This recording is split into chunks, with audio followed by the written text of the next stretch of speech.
Hey, what's up? Welcome back din sa ating Child Dits Moves TV. Alright, sa tayo babalik muli mga babayan at eto na nga, ating pag-uusapan. Ang ating Pangulong Bongbong Marcos ay nagalit po sa kanyang SONA mga babayan at nagbabala po siya. Pero yan pong galit at babala niya mga kababayan ay ikinatuwa naman ng mga senador. Yan ang ating alamin at pag-uusapan. Pero syempre bago ang lahat, please don't forget to subscribe, like, share, and comment dyan sa comment section. Okay, so ito, Pangulong Bongbong Marcos, natapos po yung kanyang SONA at meron siyang isang matinding pasabog mga kababayan. At habang siya ay nag-i-speech ay kitang-kita po na siya ay galit na galit mga kababayan. Nagalit po siya sa kanyang speech, lalong-lalo na doon po sa mga flood control projects mga kababayan. 'Di ba? Dahil alam naman natin na napakalaki po ng mga budget na inilalaan para sa flood control projects. 'Di ba? Pero yun nga yung sinasabi natin, baha pa rin sa buong Metro Manila. At hindi lang po buong Metro Manila mga kababayan ang binabaha dahil maging ibang mga lalawigan sa ating bansa ay binabaha din po. Kaya naman itong ating Pangulong Bongbong Marcos ay meron pong isang matinding utos mga kababayan. Ang kanya pong sinasabi, yung pong mga pera ng pondo para sa mga flood control projects ay paiimbestigahan na po niya. Pero sa gitna po ng kanyang galit mga kababayan, ay natuwa po yung mga senador.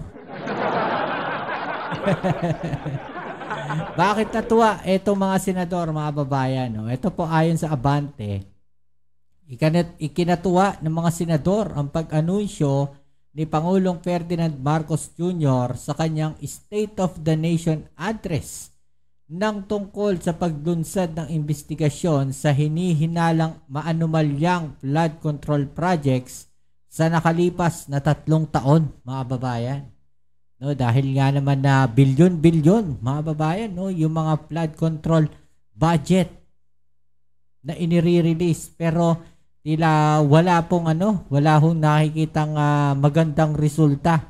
At ito po, panoorin muna natin yung video ni Pangulong Bongbong Marcos sa kanyang announcement po na yan, yung kanyang matinding pasabog. Kamakailan lamang, nag-inspeksyon ako sa naging epekto ng habagat ng bagyong Krising, Dante at Emong. Kitang-kita ko na maraming proyekto para sa flood control ay palpak at gumuho. Nako. Palpak at gumuho. Guni-guni lang. Yun ang masaklap doon. Huwag na po tayo magkunwari. Yun yung masaklap doon mga kababayan. Yung iba, guni-guni lang. Wala talagang flood control projects. Ang meron lang flood control budget. Guni-guni lang. Budget lang yung nilagay doon pero wala talaga yung project. Kaya naman nagalit yung ating Pangulo dito. Alam naman ng buong madla na nagkakaraket sa mga proyekto. Nako. Halakpakan, mga tao. Mga kongresista. Mga kickback, mga initiative, errata, SOP, for the boys. Kaya sa mga nakikipagsabwatan upang kunin ang pondo ng bayan at nakawin ang kinabukasan ng ating mga mamamayan. Ako, ito na. Mahiya naman kayo sa inyong kapwa Pilipino. Mahiya naman kayo sa inyong mga kapwa Pilipino. Yung sinasabi ng ating Pangulong Bongbong Marcos. Diba? Galit na siya kasi masyado yung korupsyon na nangyayari. Lalong-lalo na sa mga projects. Diba mga babayan?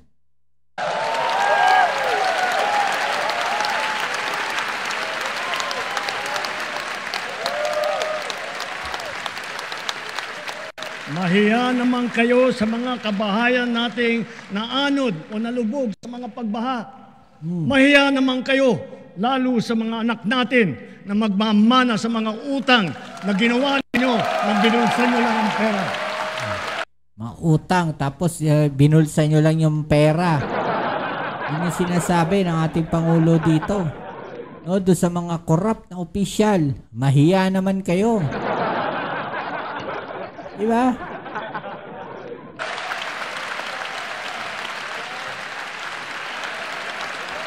Tayuan sila, oh.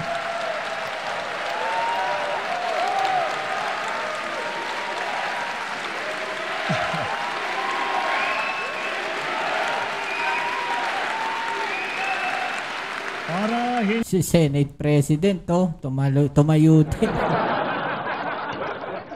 Ewan ko lang, ha? Ano masasabi nyo kay SP Chis Escudero? hindi na maulit, so that this will not happen again. First, the DPWH will immediately submit to me a list of all flood control projects from every region that were started or completed in the last 3 years. Oh, lagot. Second, the Regional Project Monitoring Committee shall examine that list of projects and give a report on those that have been failures, those that were not finished, and those that are alleged to be ghost projects. Yo.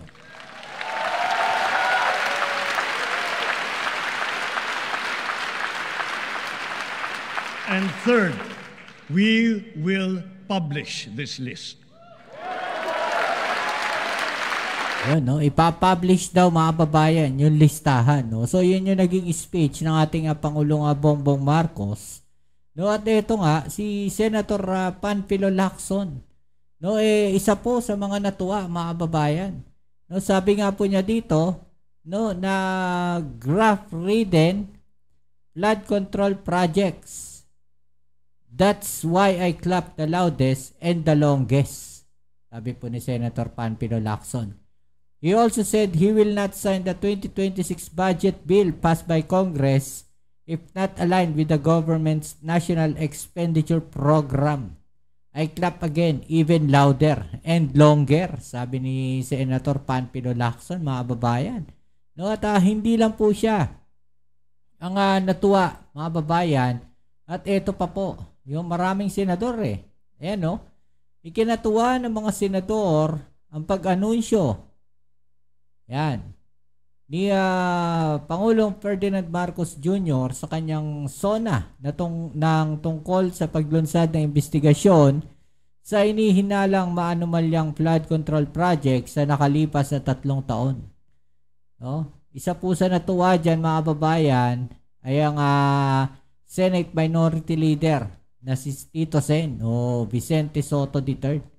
I was generally satisfied, especially the fact that he gave a stern warning about corruption in the DPWH, flood control, and other projects, mga babayan. No? I precisely like the part he talked about the preservation of the NEP. That is what we will be doing in the Senate. Humanda yung mga mahilig sa insertion. Ako po. Yari yung may insertion na nakaraang 2025 budget. Ito naman, kay Senator Erwin Tulfo, matagal na niyang pinananawagan ng pagtanggal ng partisipasyon ng mga politiko sa paglagak ng mga pondo para sa flood control programs. No? Kita naman ng buong bansa na walang pagbabago sa problema ng baha. Lalo na nung tayo ay hinagupit ng malalakas na bagyo. Suportado ko ang pagpapanagot sa mga taong yumaman kapalit ng paghihirap ng sambayan ng Pilipino. Yan po yung sabi ni Senator Erwin Tulfo, mga kababayan. No, welcome naman daw po yan kay Senator JB Ejercito ang hakbang ni Marcos na i-audit at suriin ang lahat ng flood control projects at papanagutin ang mga taong sangkot sa maanumalyang proyektong ito. Year after year, the budget for flood control projects is sliced up per district, leading to scattered, redundant, and sometimes questionable drainage improvements and slope protection. Ginagamit pa ng ilan sa korupsyon. Sabi po yan ni Senator JB Ejercito, mga babayan. Kung walang national framework, parang we're just patching leaks while the flood keeps rising. Sabi po niya yan. Kasabay nito nanawagan din si Senador Ejercito para sa agarang pagpasa ng Master Plan for Infrastructure and National Development o MIND Act. Magkakaroon ng long-term roadmap at comprehensive planning nang sa ganun ay matukoy kung saan ginagamit ang pondo para sa mga naturang proyekto. Grabe mga kababayan, no? Ito pa. Sino pa nandito? Gate naman ni Senator Bam Aquino, nararapat lang na malaman kung saan nagagamit ang pondo para sa flood mitigation efforts ng pamahalaan. I welcome this call of the President for an investigation sa flood control. Nais ko rin makita kung saan napupunta yung perang ito para sa madali ang panahon. Maitigil na natin yung pagbabaha sa ating bansa. Yan po mga babayan, yung mga senador, natuwa po, no? Sa ginawa ng ating Pangulong Bongbong Marcos na kung saan paiimbestigahan na po, no, itong mga flood control projects na to. At sabi nga ni Tito Sen, humanda yung may mga insertions. Okay, so yan muna ang ating updates ngayon mga babayan. Anong masasabi po ninyo dyan? No? I-comment na lang po sa ibaba ang inyong mga opinion at ating yung pag-usapan. Alright? So yan muli, maraming salamat sa lahat ng mga patuloy na kasuporta dito sa ating channel. Kita-kits tayo sa ating next video upload. Ito muli ang inyong Kuya Mobs dito sa Mobs TV. Peace. I'm out.